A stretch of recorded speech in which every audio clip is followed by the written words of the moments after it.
चलिए बात करते हैं अनंतराज लिमिटेड की। कुछ ऐसी खबरें हैं, कुछ ऐसी अपडेट हैं जिनके बारे में कोई बात नहीं करता, लेकिन इन खबरों में छुपा हुआ है कंपनी का भविष्य कि अब आगे कंपनी कैसा परफॉर्म करने वाली है, वो इन खबरों में आपको देखने को मिल जाएगा। इसीलिए ये बातें हमको पता होनी चाहिए कि भाई बेसिकली कंपनी में चल क्या रहा है और ओवरऑल अपडेट क्या है। तो चलिए समझते हैं। और सबसे पहले आपको बताना चाहूँगा, ये कंपनी रियल एस्टेट डेवलपमेंट, जो कि mainly residential township, commercial project, IT park और अफोर्डेबल हाउसिंग प्रोजेक्ट को डेवलप करती है। कंपनी ने बता रखा है कि कंपनी का जो काम है, यानी जो रियल एस्टेट का काम है, वो ज़्यादातर दिल्ली, एनसीआर, हरियाणा, राजस्थान और आंध्र प्रदेश जैसे एरिया में फैला हुआ है। ये कंपनी वाकई में बहुत पुरानी है, 1969 के आसपास की ये कंपनी है। और कंपनी ने ये बात खुद बताई है सामने कि कंपनी अभी तक 20 मिलियन स्क्वायर फीट से भी ज़्यादा रियल एस्टेट डेवलपमेंट कर चुके हैं। लेकिन अभी ये कंपनी ज़्यादा चर्चा में इसलिए क्योंकि हाल ही में कंपनी क्यूआईपी और एक्सपेंशन में आगे बढ़ रही है। ये आप देखिए, मैं हूँ स्क्रीनर पे, मैंने इधर अनंतराज लिमिटेड खोला हुआ है। अगर हम डॉक्यूमेंट्स के अंदर चलते हैं तो एक दिन पहले ही की ही ये अपडेट है। सिंपली मैं इस अपडेट को बड़ा कर लेता हूँ और आपको बताना चाहूँगा, जो ये क्यूआईपी है यानी क्वालिफाइड इंस्टीट्यूशनल प्लेसमेंट, ये आप इधर देखिए, ये एक तरीका होता है जिसमें कंपनी बड़े इन्वेस्टर से पैसा राइज करती है। बड़े इन्वेस्टर यानी कि म्यूचुअल फंड्स, एफआईआई से पैसा राइज करती है। अब जो अनंतराज कंपनी है, इसका प्लान है कि वो इन बड़े इन्वेस्टर से लगभग 1100 करोड़ रुपए राइज करने का प्लान बना रही है। यानी कि 1100 करोड़ रुपए कंपनी राइज करना चाहती है, क्योंकि कंपनी ने बोला है कि हम इस पैसे का यूज़ डेटा सेंटर और क्लाउड इंफ्रास्ट्रक्चर में एक्सपेंड करना चाहते हैं। अब यहाँ पर आप समझिए, एक real estate based company data centre और क्लाउड इंफ्रास्ट्रक्चर में अपने आप को आगे बढ़ा रही है। यानी कि जो अनंतराज है, अब वो डाइवर्सिफिकेशन की तरफ बढ़ रहा है, अपनी कंपनी को डाइवर्सिफाई कर रहा है। एक बिजनेस तो कंपनी चला ही रही है रियल एस्टेट का, अब दूसरा बिजनेस डेटा सेंटर की तरफ भी कंपनी बढ़ रही है। थोड़ा सा नीचे चलने के बाद हमें ये चीज़ पूरी नज़र आ जाती है। यहाँ पर आप देखिए, कंपनी ने जो अप्रूवमेंट दिया है, जिसको क्यूआईपी प्राइस बोलते हैं। क्यूआईपी प्राइस पहले लगभग 695 रुपीज़ के आसपास था, बाद में ये रिवाइज करके 667 रुपीज़ कर दिया। लेकिन यहाँ पर एक छोटी सी हमें मार्केट रिएक्शन देखने को मिला, जब कंपनी ने बोला कि हम क्यूआईपी अनाउंस करने जा रहे हैं और कंपनी ने वो चीज़ अनाउंस भी की, तो ज़्यादातर इन्वेस्टर्स ने शेयर को बेचना शुरू कर दिया कि सब लोगों को यही लग रहा है कि अब क्यूआईपी की वजह से नए शेयर्स आने वाले हैं मार्केट में, जिससे कि सप्लाई बढ़ जाएगी, थोड़ा डाइल्यूशन भी हो जाएगा। और कुछ लोगों को ये भी लगने लगा कि अब छोटे टाइम फ्रेम में यानी शॉर्ट टर्म में ये कंपनी का स्टॉक नीचे गिर सकता है।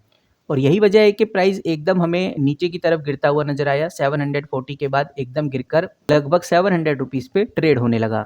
बट फिलहाल देखते हैं कि भाई अब आगे कंपनी क्या करती है। और कंपनी का जो सबसे बड़ा डिस्कशन अभी के टाइम पे चल रहा है, वो है डेटा सेंटर बिजनेस को लेकर। अनंतराज 2019 और 2020 के सेगमेंट में काफ़ी ज़्यादा एक्टिव हो गई थी। अब ये कंपनी अपने स्केल को तेज़ी से बढ़ा रही है। बाकी ऐसा भी बोला जा रहा है कि भाई नो डाउट कंपनी जिस बिजनेस सेक्टर में बढ़ रही है, जिस नए बिजनेस की तरफ जा रही है डेटा सेंटर का, ये काफ़ी अच्छा बिजनेस है। लेकिन लगभग 3 साल लग सकते हैं। स्टार्टिंग में कंपनी का ये बिजनेस लॉस में रहेगा, लेकिन धीरे धीरे फिर प्रॉफिट में कन्वर्ट होगा। जैसे जैसे डेटा बड़ा होता जाएगा तो लगभग 6 साल लग सकते हैं ब्रेक इवन अचीव करने में। मैनेजमेंट का कहना है कि जो Q3 आएगा, Q2 में तो कोई खास हमें देखने को नहीं मिलेगा, लेकिन जो Q3 आएगा दिसंबर और अक्टूबर का, इसमें रेवेन्यू इम्पैक्ट होता हुआ आपको नज़र आने वाला है। मतलब कि कंपनी का यही कहना है कि अभी डेटा सेंटर के जो नए प्रोजेक्ट हैं वो फुल्ली प्रॉफिट नहीं दे पाएंगे, और लेकिन जो रेवेन्यू है वो बैलेंस शीट में ज़रूर रिफ्लेक्ट होगा। और Q3 से डाटा सेंटर का जो भी प्रोजेक्ट होगा, उसका जो फाइनेंशियल स्टेटमेंट है वो दिखना शुरू हो जाएगा। तो Q2 में डेटा सेंटर से रिलेटेड कोई भी अपडेट हमें देखने को नहीं मिलेगी, और अभी हाल ही में कंपनी के Q2 रिजल्ट ही आने वाले हैं।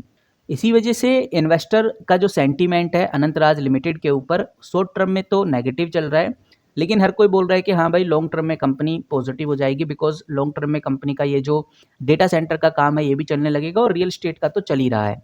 अब देखते हैं कि भाई आगे क्या होता है। फिलहाल तो अनंतराज लिमिटेड अभी अपने डेटा सेंटर बिजनेस को अग्रेसिवली एक्सपेंड करने की प्लानिंग में है, इसीलिए उसने क्यूआईपी लॉन्च किया है। लगभग 1100 करोड़ यानी 1100 करोड़ रुपए कंपनी क्यूआईपी से राइज करेगी, जिसका यूज़ कंपनी ने सीधा बोला है कि हम डेटा सेंटर के लिए करने वाले हैं। तो शॉर्ट टर्म में ज़रूर मार्केट में हमें प्रेशर देखने को मिल सकता है, लेकिन लॉन्ग टर्म में इन्वेस्टर्स कंपनी को पॉजिटिव नज़रिए से देख रही हैं। क्योंकि हर कोई जानता है जो डेटा सेंटर का सेक्टर है ये फ्यूचर में तेज़ी से ग्रो ही करेगा। बाकी आप कैसे देख रहे हैं इस कंपनी को कमेंट करके ज़रूर बताइए। और अगर हम कंपनी के मार्केट कैप की बात करें तो अच्छे खासे मार्केट कैप से कंपनी हमें देखने को मिलती है। 24,000 करोड़ का मार्केट कैप है। एक लार्ज मार्केट कैप में ये कंपनी आ रही है, ऐसा हम कह सकते हैं। बाकी कंपनी का फ्री कैश फ्लो भी पॉजिटिव है 19 करोड़ के आसपास, जो कि अच्छा साइन है। और जो सबसे अच्छा है वो है कंपनी की सेल ग्रोथ 49% आपको देखने को मिलेगी। कोई भी कंपनी हो अगर उसकी सेल अच्छी हो रही है तो वो आगे ग्रो करेगी ही। उसकी चर्चा आज देखने को नहीं मिल रही, बट सेल अच्छी हो रही है तो आगे चल के उसकी चर्चाएं हमें देखने को मिलेंगी। तो सेल इस कंपनी की 49% है, अच्छी खासी सेल है। यहाँ पर कंपनी कर्ज फ्री है, डेट टू इक्विटी 0.12 देखने को मिलेगा। इंटरेस्ट कवरेज रेशो काफ़ी अच्छा है और जो पाइट्रोसिक स्कोर है वो भी एवरेज है, बहुत अच्छा नहीं कहेंगे लेकिन वो एवरेज है। डिविडेंड भी कंपनी प्रोवाइड कर पाती है 0.10% का, वो इसलिए क्योंकि कंपनी का फ्री कैश फ्लो पॉजिटिव है तो कंपनी डिविडेंड भी प्रोवाइड कर पाती है।